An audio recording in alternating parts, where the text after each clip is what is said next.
बिस्मिल्लाहिर्रहमानिर्रहीम। अस्सलाम वालेकुम स्टूडेंट्स।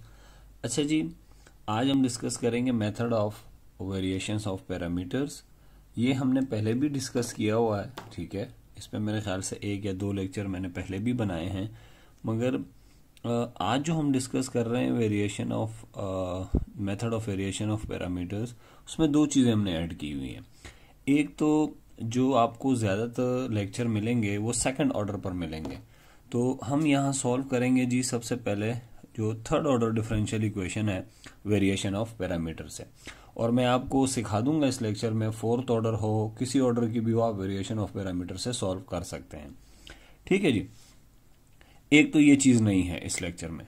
दूसरा ये है कि हम रोंस्कियन को यूज़ करेंगे वेरिएशन ऑफ पैरामीटर्स, यानी method of variation of parameter में हम रोंस्कियन का इस्तेमाल करेंगे, ठीक है जी। तो ये 2 चीज़ें नहीं हैं जो प्रीवियस मेरे लेक्चर्स हैं method of variation of parameters पे। एक क्या है जी कि हम इससे third order differential equation solve करेंगे, ठीक है। इससे फोर्थ भी कर सकते हैं, फिफ्थ भी कर सकते हैं, सेकंड भी कर सकते हैं इस मेथड से, और एक हम रोंस्कियन का इस्तेमाल करेंगे, ठीक है। अच्छा, ब्रीफली इंट्रोडक्शन में आपको दे दूं कि actually method of variation of parameter से हम वाई निकालते हैं, ठीक है, जिसको हम पर्टिकुलर इंटीग्रल कहते हैं। तो इससे हम निकालते हैं वाई।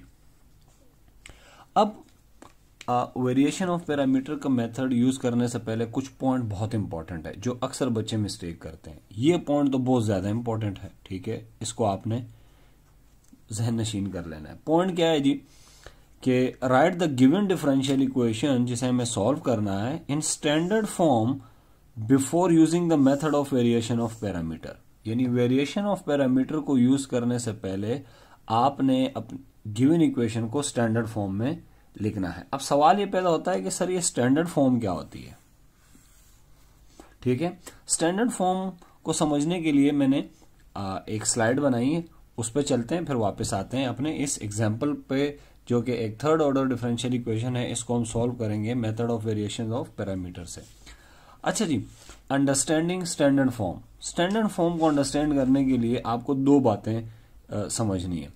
स्टैंडर्ड फॉर्म जब आप डिफरेंशियल इक्वेशन की लिखते हैं वेरिएशन ऑफ पैरामीटर के लिए, तो ये बात याद रखिएगा कि जो हाईएस्ट डेरिवेटिव है उसका जो कोएफिशिएंट है वो 1 होना चाहिए, ठीक है। जैसे इसमें देखें, ये सेकंड ऑर्डर टर्म है, ये फर्स्ट ऑर्डर, ये थर्ड ऑर्डर। थर्ड ऑर्डर का जो कोएफिशिएंट है वो 1 होना चाहिए। यहाँ पे 1/12 है, यहाँ पे y डबल प्राइम है, और ये सेकंड ऑर्डर है, और इसका कोएफिशिएंट क्या है जी x², तो हम इसे 1 बनाएंगे। अच्छा, ये हो गया। दूसरी जो बात है जो बहुत इंपॉर्टेंट है वो ये है कि source term should be on the right hand side, और सोर्स टर्म को याद रखिएगा हम r से जाहिर करेंगे, ठीक है।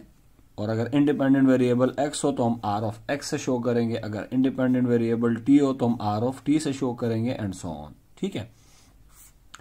तो जो सोर्स टर्म होती है वो क्या होती है? सोर्स टर्म पे मैं पहले भी लेक्चर बना चुका हूं, अब आप क्विकली बता देता हूं। यहां देखें, डेरिवेटिव किसके हैं? y के अलावा जो भी वेरिएबल है वो इंडिपेंडेंट वेरिएबल है, और वो है x। तो ये वाली टर्म ऐसी टर्म है जिसमें सिर्फ इंडिपेंडेंट वेरिएबल मौजूद है, इसको हम कहते हैं जी सोर्स टर्म। इसमें डिपेंडेंट यानी y नहीं है, ये सोर्स टर्म नहीं है क्योंकि इसमें y है। ये सोर्स टर्म नहीं है क्योंकि इसमें y प्राइम है। ये सोर्स नहीं है क्योंकि इसमें डिपेंडेंट वेरिएबल का डेरिवेटिव है, मगर ये टर्म सोर्स टर्म कहलाएगी, ठीक है। क्यों? क्योंकि इसमें y यानी डिपेंडेंट वेरिएबल नहीं है। अच्छा जी, तो सोर्स टर्म वो टर्म होती है जिसमें सिर्फ और सिर्फ क्या होता है जी? Independent variable, only independent variable उसमें हो सकता है। बहरहाल इस पर मैं पहले भी लेक्चर बना चुका हूं, ये तो जस्ट मैंने रिकॉल करने के लिए। अच्छा, अब इसको स्टैंडर्ड फॉर्म में लिखने का क्या तरीका है? स्टैंडर्ड फॉर्म की 2 शरायत हैं। पहले तो y ट्रिपल प्राइम का कोएफिशिएंट, ये जो 1/12 है, इसको क्या बनाएंगे जी? 1, तो हम कर देंगे मल्टीप्लाइंग बाय 12। 12 से मल्टीप्लाई करने के बाद ये क्या बन जाएगा जी? ये 12 कैंसिल हो जाएगा, ये y ट्रिपल प्राइम प्लस ये हो जाएगा 6y डबल प्राइम प्लस ये हो जाएगा 12y प्राइम, और ये 3 और 12 कैंसिल होके 3 × 4, और ये 8 हो जाएगा 8y, और ये हो जाएगा 12 से मल्टीप्लाई, तो ये 144 एक्सपोनेंशियल माइनस 2x। तो ये आपका जो है, ये आपका r ऑफ x है, जिसको हम कहते हैं सोर्स टर्म। ठीक है, इसमें देखिएगा इसको कैसे लिखेंगे स्टैंडर्ड फॉर्म में। सबसे पहले y डबल प्राइम, इसका कोएफिशिएंट x स्क्वायर है तो इसको 1 बनाएंगे, तो पूरी इक्वेशन को हम क्या करेंगे जी, dividing by x square. x square से डिवाइड करूंगा तो क्या हो जाएगा जी, ये हो जाएगा y double prime minus 3y prime, या x आ जाएगा प्लस 3y, यहाँ पे हो जाएगा x स्क्वायर, और इसको जब मैं x स्क्वायर से डिवाइड करूंगा तो ये x स्क्वायर हो जाएगा और एक्सपोनेंशियल x। ये हमारी क्या है, सोर्स टर्म है। अगर आप ठीक है तो, और ये हमारी क्या है, ये स्टैंडर्ड फॉर्म है। तो स्टैंडर्ड फॉर्म के लिए कितनी शरायत हैं जी, 2 शरायत हैं। एक क्या होगा जी, जो डबल डेरिवेटिव, ये जो हाईएस्ट डेरिवेटिव कह लें, उसका कोएफिशिएंट क्या होना चाहिए, 1। यहाँ कोएफिशिएंट चेक करें 1 है। इधर देखें जी हाईएस्ट डेरिवेटिव, इसका कोएफिशिएंट भी 1 है, और जो सोर्स टर्म है वो कहां पे होनी चाहिए, राइट हैंड साइड पे।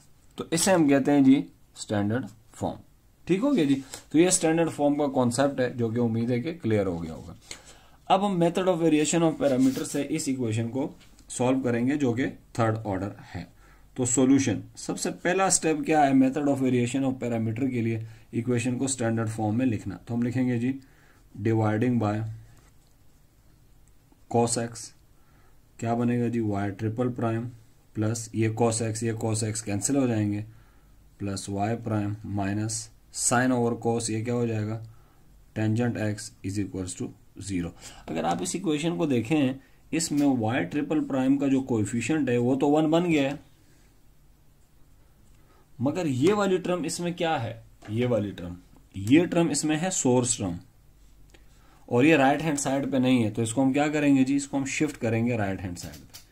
तो y triple prime plus y prime is equals to tangent x। ये सबसे पहला स्टेप आपने ये करना है कि इक्वेशन को किस फॉर्म में लिखना है जी, स्टैंडर्ड फॉर्म में लिखना है। और स्टैंडर्ड फॉर्म में जैसे ही लिखने के बाद आपने अपना जो सोर्स टर्म है वो आइडेंटिफाई करना है जी कि सोर्स टर्म क्या है। तो देयरफॉर जो हमारी सोर्स टर्म है वो देखना है कि इसमें वेरिएबल कौन सा आ रहा है, x है, तो हम लिखेंगे r of x is equals to tangent of x। ये सोर्स टर्म हमारी बहुत काम की है, इसे हम यूज करेंगे, इसलिए हमने इसे निकाल लिया। तो ये पहला स्टेप है method of variation of parameter का। डिफरेंशियल इक्वेशन को स्टैंडर्ड फॉर्म में लिखें और उधर से सोर्स टर्म निकालें। अच्छा, अब हम सॉल्यूशन की तरफ जाते हैं, लेकिन सॉल्यूशन से पहले मैंने कुछ वर्किंग रूल यहां लिखा हुआ है। ठीक है, ये 5 स्टेप्स हैं सॉल्व करने के लिए। अगर आप सॉल्व करेंगे by using variation of parameter, ये वर्किंग रूल है। ठीक है जी, ये वर्किंग रूल आपने नोट कर लेना है। ठीक है, 5 वेरी सिंपल स्टेप्स हैं। सबसे पहला स्टेप क्या है जो हम कर चुके हैं, right the given differential equation in standard form and find r of x। तो ये तो हम कर चुके हैं। ठीक है, दूसरा क्या है, फाइंड yc। अच्छा, yc निकालना बहुत जरूरी है। yc निकाले बगैर आप yp नहीं निकाल सकते अगर आप वेरिएशन ऑफ पैरामीटर का मेथड यूज करेंगे। तो फाइंड yc, दूसरे स्टेप में हमने yc निकालना है, तो चलें जी yc निकालते हैं। ठीक है जी, yc का जो प्रोसीजर है वो बड़ा सिंपल है। ठीक है, आप लोगों को पता ही होगा, मैं yc पे ज्यादा गुफ्तगू नहीं करूंगा। तो सबसे पहले हम कैरेक्टरिस्टिक इक्वेशन लिखेंगे। अगर आपको yc के बारे में या कैरेक्टरिस्टिक इक्वेशन के बारे में ज्यादा पता नहीं है तो आप लेक्चर देख सकते हैं। ये इक्वेशन क्या बन जाएगी जी, सबसे पहले कॉरेस्पॉन्डिंग होमोजीनियस इक्वेशन बनाएंगे, जिसकी वजह से ये सोर्स टर्म हम नहीं लिखेंगे। फिर हम लिखेंगे जी कैरेक्टरिस्टिक इक्वेशन, जो कि ये हो जाएगी। ठीक है, यहां से m कॉमन है तो क्या हो जाएगा, m square plus 1 is equal to 0। अच्छा जी, ये दोनों मल्टीप्लाई हो रहे हैं तो इधर m इज इक्वल्स टू 0 और m square plus 1 is equals to 0। यहां से m square is equals to -1 और यहां से m की वैल्यू आ जाएगी प्लस माइनस आयोटा। ठीक है, इसके साथ में प्लस 0 भी लिख सकता हूं। ठीक है, जस्ट अब आप जो आपके रूट्स हैं, कैरेक्टरिस्टिक इक्वेशन के रूट्स हैं, वो देखें वो क्या है, ये कॉम्प्लेक्स है, आपको पता ही है कि ये कॉम्प्लेक्स है, और ये रियल है। तो एक रूट रियल है और 2 रूट क्या है, कॉम्प्लेक्स है। तो yc कैसे लिखेंगे, देयरफॉर जो yc है वो हमारा क्या होगा, रियल की वजह से जो yc आ रहा होगा वो क्या आ रहा होगा, वो आ रहा होगा c1 x की पावर 0 क्योंकि यहाँ m 0 है, ठीक है। फिर आपके पास आ रहा होगा प्लस।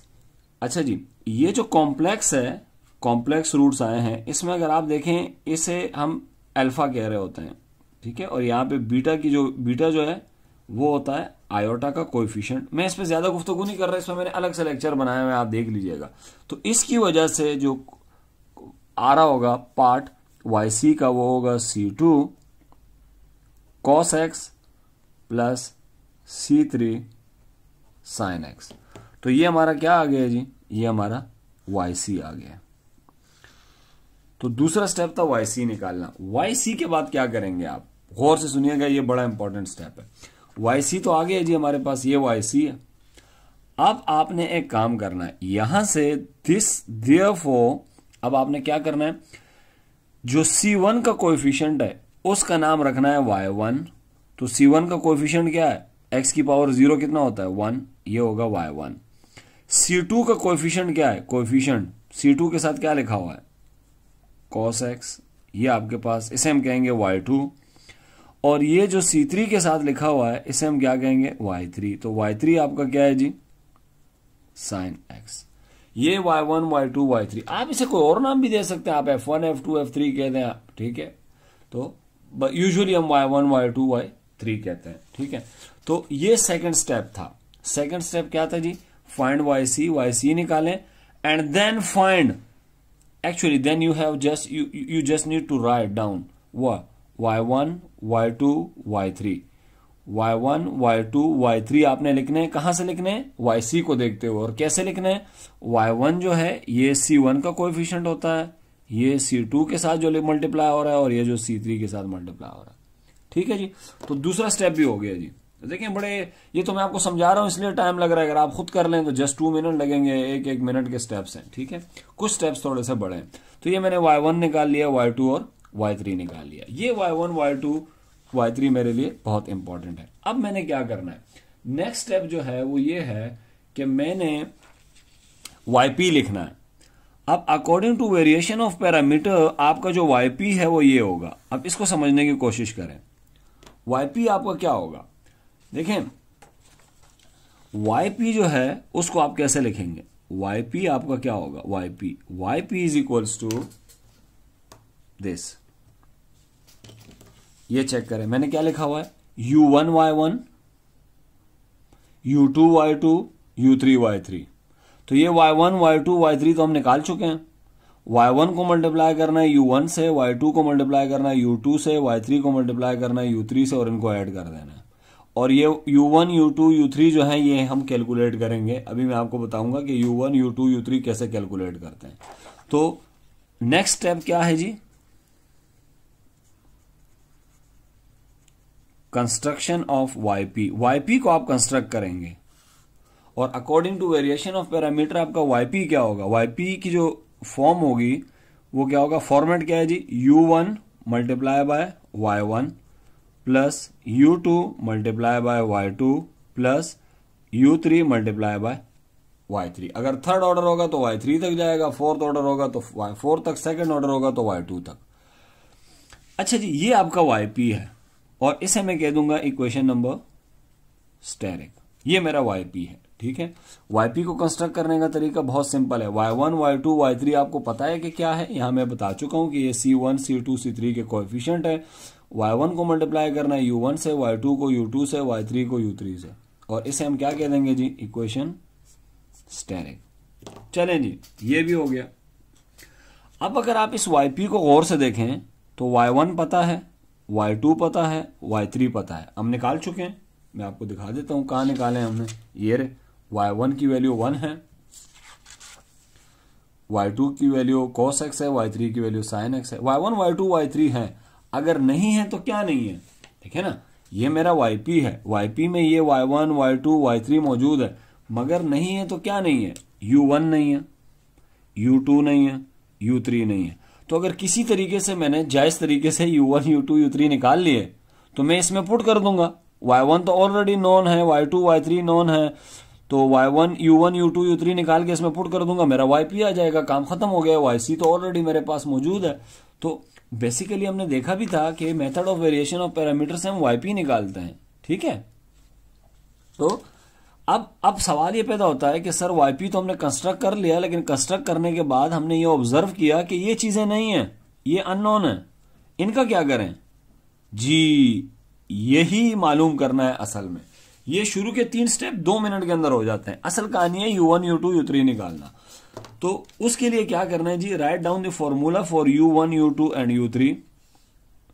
आपने फॉर्मूला लिख देना है U1 U2 U3 का और इसको डबल स्टेरिक कह देना है।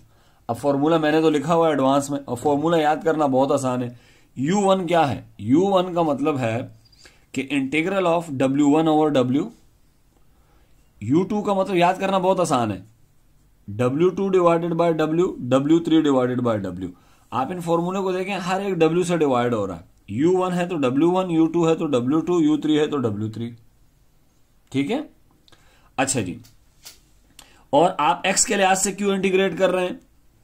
क्योंकि आपके सोर्स फंक्शन में जो आपने सोर्स टर्म निकाली थी, वो x पर डिपेंड कर रहा है, इसीलिए हम इसे with respect to x integrate करेंगे। अगर मेरी सोर्स टर्म फर्ज करें यहां पे 10x के बजाय 10t होता, मेरा वेरिएबल t होता, तो फिर मैं यहां dt लिखता, ठीक है बच्चों। तो ये फॉर्मूले याद करना बहुत आसान है। ये U1 है, ये U2 है और ये U3 है। मगर इधर अब सवाल पैदा होता है, सर फॉर्मूले तो हमने लिख लिए हैं, याद करना भी आसान है, कॉमन चीज क्या है? सब W से डिवाइड हो रहे हैं। U1 के लिए आपने W1 को डिवाइड करना है, U2 के लिए W2 को और W3 को। अब जो सबसे इंपॉर्टेंट क्वेश्चन है वो ये है कि सर ये जो W1 W2 W3 है ये क्या है? ठीक है, ये मैं आपको बताऊंगा कि ये W1 W2 और W3 क्या है, ठीक है। अच्छा, सपोज कर लें थोड़ी देर के लिए कि ये W1 W3 हमें पता है। अगर ये पता है तो हम इन्हें यहां पुट कर देंगे डबल स्टेरिक में, और डबल स्टेरिक में पुट करने के बाद क्या होगा? U1 U2 U3 आ जाएगा। जब U1 U2 U3 आ जाएगा, यूज U1 U2 U3 इन स्टेरिक, हम इसे वापस यहां पुट कर देंगे और हमारे पास YP आ जाएगा, ठीक है। तो फॉर्मूले हमने लिख लिए हैं, ठीक है। अब आप आते हैं कि सर ये W क्या है, W1 क्या है, W2 क्या है और W3 क्या है। इसके लिए मैंने अलग से छोटी छोटी स्लाइडें बनाई हुई हैं जो मैं यहां लिखने जा रहा हूं, ठीक है, दिखाने जा रहा हूं। अच्छा, ये देखें, ये हमारे पास है, मैं इसे थोड़ा वाइट पेज पे रखूं तो ज्यादा बेहतर है। ये मेरे पास है W1, सॉरी पहले हमें W की डेफिनेशन करनी है, ठीक है। W एक्चुअली रोंस्कियन है, ठीक है। W हमारे पास रोंस्कियन है, हम ऑलरेडी पढ़ चुके हैं। किसका रोंस्कियन है? Y1 Y2 Y3 का, ठीक है। ये Y1 Y2 Y3 क्या है? ठीक है, ये जो Y1 Y2 Y3 है, इन्हें मैं यहां लिख देता हूं ताकि हमें इसे बार बार यूज करेंगे, ताकि हमें कोई परेशानी ना हो। Y1 की वैल्यू हमने निकाली थी 1, Y2 की वैल्यू हमने निकाली थी, यहां आप लोग एक दफा देख लें, Y2 is equals to cos x, और Y3 की वैल्यू थी sin x, ठीक है बच्चों। अब हम सबसे पहले ये W निकालेंगे, और ये W क्या है? ये W रोंस्कियन है। रोंस्कियन कैसे निकलेगा? तो Wronskian of the function Y1 Y2 and Y3 is define as, already इसमें मैं लेक्चर बना चुका हूं, आप सबको पता है। कैसे डिफाइन करेंगे जी? पहले आएगा Y1, फिर नीचे क्या आएगा? Y1 का पहला डेरिवेटिव, फिर Y1 का दूसरा डेरिवेटिव, दूसरे कॉलम में क्या आएगा? Y2 दूसरा फंक्शन, और नीचे उसके डेरिवेटिव, Y2 का पहला डेरिवेटिव, Y2 का दूसरा डेरिवेटिव, फिर आएगा जी Y3 अगले कॉलम में, Y3 का डेरिवेटिव और Y3 का डबल डेरिवेटिव। ये आपका रोंस्कियन है, ठीक है। अब हम ये रोंस्कियन कैलकुलेट करते हैं, ठीक है। तो सबसे पहले हम कैलकुलेट करेंगे W। क्यों W कैलकुलेट कर रहे हैं? क्योंकि अगर आप इस फॉर्मूले को देखें, ये जो फॉर्मूले हमने लिखे हुए हैं, ये फॉर्मूले, इस फॉर्मूले में मुझे W चाहिए। तो जब मैं W निकाल दूंगा उसके बाद मैं आपको बताऊंगा कि W1 W2 W3 क्या है, ठीक है। तो ये हमारे पास रोंस्कियन की डेफिनेशन है, ठीक है। अब हम इस डेफिनेशन को यूज करते हुए लिखते हैं जी कि W क्या आएगा? W इज इक्वल्स टू, अच्छा जी, पहले आएगा Y1 कितना है? 1, और फिर Y1 का फर्स्ट डेरिवेटिव और सेकंड डेरिवेटिव। तो इसका फर्स्ट डेरिवेटिव क्या होगा जी? Y1 prime is equals to 0 और Y2 प्राइम y1 का डबल प्राइम भी क्या है 0। क्यों 0 है? क्योंकि कांस्टेंट है, ये 0 0। मैं जरा क्विकली लिख लूं। अच्छा, y2 क्या है? cos x, यहां लिखूंगा मैं cos x, नीचे cos x का डेरिवेटिव माइनस साइन x और माइनस cos x, ठीक है। अच्छा जी, फिर y3 क्या है? साइन x का डेरिवेटिव नीचे cos x, फिर cos का डेरिवेटिव माइनस साइन x। ये आपका रोंस्कियन है। अब हम इसको एक्सपेंड करेंगे फर्स्ट कॉलम से, क्योंकि एक बात और याद रखिएगा, रोंस्कियन बेसिकली एक डिटर्मिनेंट होता है जिसपे हम पहले भी गुफ्तगू कर चुके हैं, ठीक है। तो ये डिटर्मिनेंट है, इसको हम एक्सपेंड करेंगे कॉलम 1 से। कैसे एक्सपेंड करेंगे जी? मैं लिखूंगा 1 और इस रो को और इस कॉलम को नहीं लिखेंगे तो बचेगा क्या? Minus sine x cos x minus cos x और ये माइनस साइन एक्स। इसको कैलकुलेट करेंगे, माइनस माइनस प्लस, ये हो जाएगा साइन स्क्वायर एक्स। ये 0 0 लिखने की जरूरत नहीं है, ठीक है। और ये प्लस कॉस स्क्वायर एक्स, और ये किसके बराबर है? 1 के। देयरफॉर हमारा W आ गया 1 के बराबर। तो रोंस्कियन हमारा 1 है। ठीक हो गया बच्चों? तो इस फॉर्मूले के अंदर अब W क्लियर हो गया है कि जी W हियर क्या है? W यहां पे है रोंस्कियन। ठीक है, आगे बढ़ते हैं। अच्छा, इसके बाद एक बड़ी इंटरेस्टिंग चीज आती है W1 W2। इसको देखते हैं जी। W1 का क्या मतलब है? W1 means right R of x. R of x क्या है बच्चों? अगर आप लोगों को याद हो, इसको मैंने कहा था सोर्स टर्म। आपने सोर्स टर्म को कहां लिखना है? W1 का मतलब है, चूंकि यहां 1 आ रहा है तो 1 का मतलब पहला कॉलम, तो आपने पहले कॉलम में इस सोर्स टर्म को बिल्कुल एंड पे लिखना है। पढ़ लेते हैं पहले। W1 means right R of X at the end of first column of W। W के फर्स्ट कॉलम में आपने सोर्स टर्म लिखनी है, मगर कहां पे लिखनी है? बिल्कुल एंड पे। अच्छा, and all entries in the first column are 0। और फर्स्ट कॉलम की सारी एंट्रीज को आपने 0 कर देना है, बाकी सारी एंट्रीज को। जैसे ये W है ना, हम क्या करेंगे? इसका ये पहला कॉलम है, इसके बिल्कुल एंड पे मैं क्या लिखूंगा? सोर्स टर्म, और बाकी ये 2 टर्म में क्या कर दूंगा? 0 कर दूंगा। तो कैसे लिखूंगा मैं जी W1 में ऐसे लिखूंगा बिल्कुल। अच्छा, W1 पहले देख लें, W में कितने कॉलम है? 1 2 3। तो W1 भी होगा, W2 भी होगा, W3 भी होगा। अच्छा, पहले कॉलम में कितनी एंट्रीज हैं? 1 2 3। सबसे आखिरी वाली की जगह मैं क्या लिखूंगा?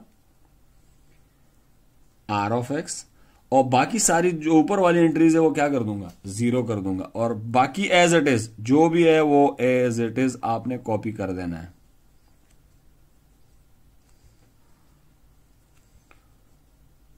ये आपका क्या हो गया? W1।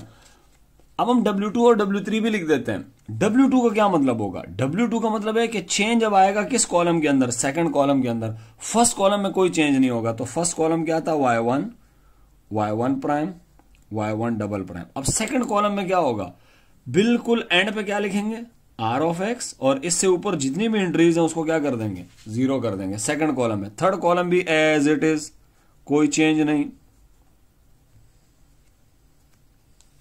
अब W3 का क्या मतलब होगा? W3 का मतलब ये होगा कि तीसरे कॉलम में चेंज। तो इसका मतलब है पहला कॉलम एज इट इज जैसे था रोंस्कियन में, दूसरा कॉलम भी as it is Y2 prime, Y2 double prime. तीसरा कॉलम रोंस्कियन का क्या करेंगे? सबसे एंड पे लिखेंगे R ऑफ एक्स और ऊपर सब 0। तो उम्मीद है कि आपको W1 W2 और W3 का कॉन्सेप्ट क्लियर हो गया होगा कि W1 W2 W3 क्या है। ठीक है, अब हम आते हैं यहां पे W1 निकालने के लिए। अच्छा, W1 क्या है यहीं से देख लें आप, ज्यादा बेहतर है कि आप W पे ही फोकस। ये W है आपका। तो 1 का मतलब है अब चेंजिंग होगी फर्स्ट कॉलम के अंदर। फर्स्ट कॉलम में सबसे आखिरी में हम क्या लिखेंगे? R of x. ठीक है, और हमारा जो R ऑफ एक्स है वो हमने निकाला था, वो 10x के बराबर है। तो मैं आखिरी कॉलम में लिखूंगा 10x, सॉरी आखिरी एंट्री फर्स्ट कॉलम की आखिरी, और ऊपर सारी 0। बाकी पूरा आपने determinant as it is copy कर लेना है, ये वाला, क्योंकि ये W है।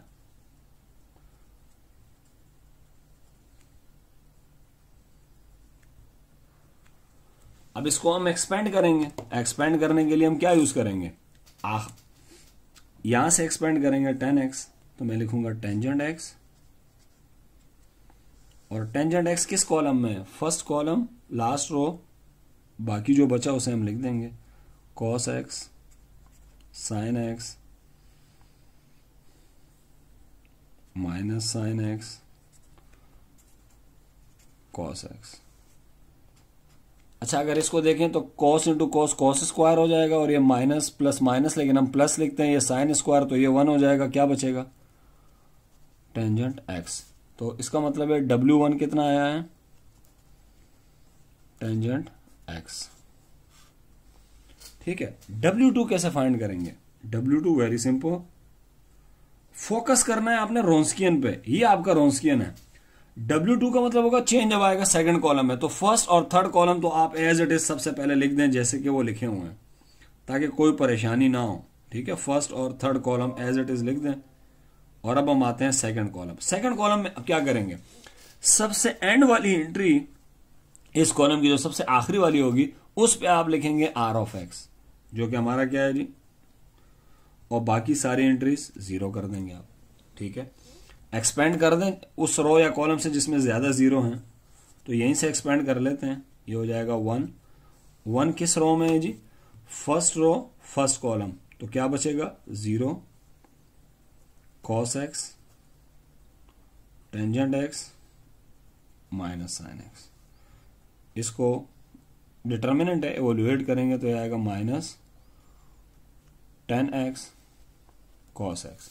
मजीद इसको सिंप्लीफाई कर सकते हैं जी, माइनस, क्योंकि ये होता है sine over cos x, tangent की value into cos x, cos से कैंसिल, कितना आया जी, माइनस sin x। ये आपका क्या है, W2।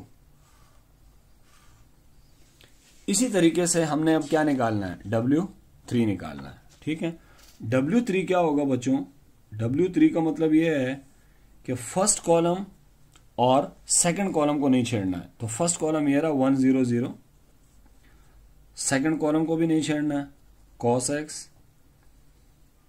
माइनस sin x और minus cos x। Third column के बिल्कुल एंड पे क्या लिखना है, सोर्स टर्म जो कि 10x है, ऊपर वाली एंट्रीज हमने 0 कर देनी है। ठीक है, अब क्या करना है, एक्सपेंड करना है, इसको 1 से एक्सपेंड करेंगे, तो मैं लिखूंगा 1, और ये किस कॉलम में, दिस और दिस, इसको निगलेक्ट कर देंगे। क्या बचेगा जी, minus sin x 0 minus cos x और टेंजेंट x। मल्टीप्लाई करेंगे, इस डिटर्मिनेंट को सॉरी एवोल्यूएट करेंगे, तो ये आएगा माइनस sin x और टेंजेंट x। देयरफॉर जो W3 है वो क्या आया जी, minus sin x tan x। ये आपका W3 आ गया। क्लियर हो गया जी। तो अब हमारे पास W1 भी है। अब आप चेक करें, आपके पास अब क्या है, अब आपके पास बहुत सारी चीजें आ गई हैं। W1 आ गया, W2 आ गया, W3 आ गया, W आ गया, W तो ऑलरेडी है, और इसको हम डबल स्टेरिक में पुट करके 1 बाय 1 हम निकालेंगे U1 U2। देयरफॉर या सिंस U1 बराबर होता है W1 ओवर W dx। तो अच्छा, W की वैल्यू क्या है, W की वैल्यू, मैं ये सारी वैल्यूज एक दफा लिख लूं यहां पे तो शायद ज्यादा बेहतर होगा। W की वैल्यू 1 है, W1 की वैल्यू हमने निकाली थी टेंजेंट x, W2 की वैल्यू है माइनस sin x, और W3 ये रहा। ठीक है, तो ये वैल्यूज सारी हैं, इन्हीं को हम यूज करेंगे इसी स्लाइड पर। ठीक है, तो अब आप देखिए W की वैल्यू 1 है, तो 1 से डिवाइड करने की जरूरत नहीं है। ठीक है, वो तो वही आएगा। तो W1 सबसे पहले हम लिखेंगे, ये आएगा जी 10x dx। 10x को मैं इंटीग्रेट कैसे करता हूं जी, डायरेक्ट भी आपको याद हो सकता है, कोई इशू नहीं है। अगर आपको याद है तो आप डायरेक्ट लिख दें। मैं 10x को ऐसे लिखता हूं, ठीक है, और माइनस साइन लगा दूंगा मैं, क्योंकि cos का डेरिवेटिव होता है माइनस एक्स, ऊपर मौजूद है, तो हम क्या लिखेंगे बच्चों, u1 is equals to minus ln of cos of x। ठीक है, प्लस CV वगैरह लगाने की जरूरत नहीं है। ठीक है, माइनस को इसकी पावर में ले आएंगे तो कॉस की पावर -1 हो जाएगा, उसे नीचे ले आएंगे 1/cos। 1/cos जो होता है किसके बराबर होता है, sec x के, तो ये हो जाएगा ln sec x। ये आपका हो गया u1। ठीक है बच्चों, ये आपका u1 है। अब हम आगे बढ़ते हैं, u2 निकालते हैं। u2 किसके बराबर है, इंटीग्रल w2/1 w dx। तो u2 बराबर हो जाएगा -sin x/1। वैसे 1 लिखने की जरूरत नहीं है। sin x का इंटीग्रल क्या होता है, ठीक है, अगर आप भूल गए तो इसका मतलब है किसका डेरिवेटिव sin x होता है। तो sin x का जो इंटीग्रल होता है वो -cos x होता है। ठीक है, तो ये माइनस आएगा तो पीछे भी एक माइनस है, ये प्लस हो जाएगा, ये आपका u2 आ जाएगा। अब हम बात करते हैं u3 की। u3 आपके पास क्या आएगा, u3 की डेफिनेशन वही है जो हम पहले भी देख चुके हैं, w3/w dx। w की वैल्यू तो 1 है तो वो लिखने की जरूरत नहीं है। w3 is equal to u3 is equal to w3 क्या है जी, minus sin x tangent x dx। अब इसको थोड़ा सा आपको इंटीग्रल को सिंप्लीफाई, माइनस बाहर निकाल दें हम, क्या मैं इसे यू लिख सकता हूं sin x, और ये हो जाएगा sin x/cos x dx। sin into sine sine square होता है, मगर हमें पता है कि साइन स्क्वायर किसके बराबर होता है, 1 - cos स्क्वायर x। ऐसा ही है, sin into sine sine square बराबर होता है 1 - cos स्क्वायर, और ये मैं cos x से डिवाइड कर दूंगा, इसको भी इसको भी। ठीक है जी, ये डिवाइड हो गए। अब आपने क्या करना है, 1/cos x किसके बराबर होता है, sec x के, sec x माइनस cos, एक cos से कैंसिल, ये cos x dx। ठीक है जी, माइनस को अंदर ले जाएं और सबको अलग अलग इंटीग्रेट करें, तो आपका जो u3 है वो क्या आएगा, u3 is equals to minus integral of sec x dx plus, क्योंकि ये माइनस अंदर जाएगा तो प्लस हो जाएगा, integral of cos x dx। ठीक है बच्चों, अब sec x का इंटीग्रल आपको याद होना चाहिए, ये होता है माइनस तो चूंकि यहां आया हुआ है sec x plus tangent x और प्लस cos का होता है ये sin x, ये u3 आ गया। तो अब u1 भी है, u2 भी है, u3 भी है, इन सब को अब आप पुट कर दें, पुट इन स्टेरिक। स्टेरिक कहाँ है जी, वर्किंग रूल की तरफ आते हैं। हमारा जो वर्किंग रूल है वो ये रहा जी। वर्किंग रूल को एक दफा पढ़ लेते हैं, ठीक है, ताकि चीजें रिवाइज हो जाए। सबसे पहले हमने इक्वेशन को स्टैंडर्ड फॉर्म में लिखा और उधर से हमने r ऑफ x निकाला। r ऑफ x की जरूरत हमें क्यों पड़ती है, अगर आपको याद हो w1, w2 और w3 में मैंने r ऑफ x को यूज किया है। फिर आपने क्या किया है, yc निकाला, और yc से हमने क्या निकाला, y1, y2, y3। y1, y2, y3 आपको याद हो हमने रोन्स्कियन में यूज किया है बहुत ज्यादा, और w1, w2, w3 में भी यूज हुआ है।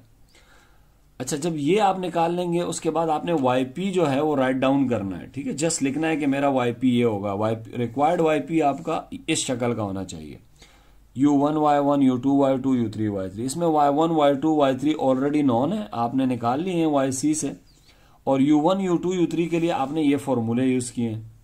इन फॉर्मूलों में w1, w, w2, w, w3, w, जिसमें w, w, w जो है ये आपका रोन्स्कियन है, और y1, w1, w2, w3 मैंने आपको बता दिया कि कैसे कंस्ट्रक्ट करते हैं। जब ये सारे w1 और w2, 3 ये सब निकल आए तो हम क्या करेंगे, उसे हम यहाँ पुट कर देंगे डबल स्टेरिक में। ये सारे w1, w2, w3 ये सारा सब्स्टिट्यूट इन डबल स्टेरिक इस फॉर्मूले में पुट करके हम यहाँ से क्या निकाल लेंगे, गेट u1, u2, u3। जैसे कि अभी हमें मिले हैं u1, ये u1 मिला, ये u2 मिला और ये u3 मिला। अब ये मिलने के बाद हम क्या करेंगे, इस u1, u2 एंड u3 को स्टेरिक में पुट कर देंगे। Asterisk means this. ठीक है, तो अब हम इसको पुट करते हैं। ठीक है, सिंस चूंकि yp हमारा क्या है, yp हमारा ये है since Y P is equals to u1y1 plus u2y3 plus u3y3 therefore अब क्या करेंगे, yp is equals to u1 कितना है, u1 ये रहा, u1 यहां से देखेंगे आप लोग, ठीक है। u1 है ln sec x, तो ये मैं लिखूंगा ln मोड के साथ sec x, और y1 कितना था, y1 हमने निकाला था, शायद आप लोगों को याद हो, मुझे तो याद है, y1 की वैल्यू थी 1, ठीक है। तो ये हो जाएगा 1 लिखने की जरूरत नहीं है, प्लस y2 की वैल्यू है cos x, ये भी y2, ठीक। u2 की वैल्यू है cos x, सॉरी, और y2 भी cos x था, मुझे याद है, प्लस u3 आपका ये रहा, ये मगर प्लस हम नहीं लिखेंगे क्योंकि यहां माइनस आ गया, minus ln sec x plus tangent x, या बच्चे गलती करते हैं प्लस साइन x, ठीक है। अच्छा, इधर प्लस ही लिखें तो ज्यादा बेहतर है, और माइनस को अंदर लिखें। ये क्या चीज है, ये आपका है u3 के साथ क्या मल्टीप्लाई हो रहा है, चेक करें, ये u3 के साथ मल्टीप्लाई हो रहा है y3 आपका क्या है, साइन x। तो अब इसको जरा एनालाइज करें, ये आपका क्या है जी, u1, और इसके साथ 1 है, ये है y1, ये क्या है आपका u2, और ये क्या है y2, ये पूरा क्या है जी, ये है u3, और ये क्या है, ये y3। तो ये आपका क्या निकला है, yp निकला है, ठीक है। और अब हम निकालेंगे y हमें पता है कि किसके बराबर होता है, ये बराबर होता है yc प्लस yp। तो आपको पता ही है सारी चीजें, yc भी पता है, अब yp भी पता है, इधर पुट करें और आपका सॉल्यूशन निकल आएगा, ठीक है। ये तो हो गई जी कि हम किस तरह से यूज करेंगे रोंस्कियन को yp निकालने के लिए, और मेथड जो है वो वेरिएशन ऑफ पैरामीटर का है डेफिनेटली, ठीक है। और तो आप ये इस मेथड की सारी डिटेल थी जो मैंने आपसे इस लेक्चर में शेयर की है, ठीक है। एक स्लाइड मैंने आप लोगों के लिए बनाई है, आप लोगों ने क्या करना है, ये 2 इक्वेशंस आपने सॉल्व करनी है। एक ये वाली y ट्रिपल प्राइम में पढ़ लेता हूं अगर नजर नहीं आ रहा, maybe minus y prime is equals to t, और ये u1 u2 u3 ये मैंने निकाल लिए हैं, ठीक है। हो सकता है कोई टाइपो हो तो वो माइंड नहीं कीजिएगा, हो सकता है कोई टाइपो मुझसे भी हो सकती है। तो ये u1 u2 u3 है, आप निकाल लें, अगर यही आता है तो इसका मतलब है आप ठीक कर रहे हैं। ये सेकंड ओडी है, थर्ड ऑर्डर है, और ये थर्ड ऑर्डर है, और ये u1 u2 u3। अच्छा, अगर आप सेकंड ऑर्डर सॉल्व करेंगे तो फिर जस्ट u1 एंड u2 ही निकलेगा, u3 तो होगा ही नहीं उसमें, ठीक है।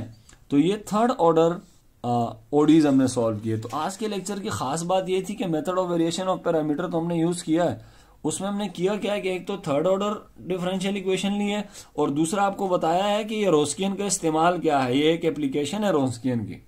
तो रोंस्कियन की एक एप्लीकेशन हम पहले ही पढ़ चुके हैं, जिसमें हमने ये देखा था कि लीनियरली डिपेंडेंट इंडिपेंडेंट का कॉन्सेप्ट हमने देखा था। तो ये एक्चुअली यू समझ लीजिए कि सेकंड एप्लीकेशन ऑफ व्हाट क्या है, सेकंड एप्लीकेशन ऑफ रोंस्कियन, अभी तक आप पढ़ चुके हैं, ठीक है। इसके साथ ये हो गया जी सेकंड एप्लीकेशन ऑफ रोंस्कियन, ठीक है। चलें जी, दुआओं में याद रखिएगा, अपने और अपने इर्द गिर्द के लोगों का ख्याल रखिएगा। आज के लेक्चर को यहीं पे ख़त्म करते हैं। अल्लाह हाफिज़ व नासिर।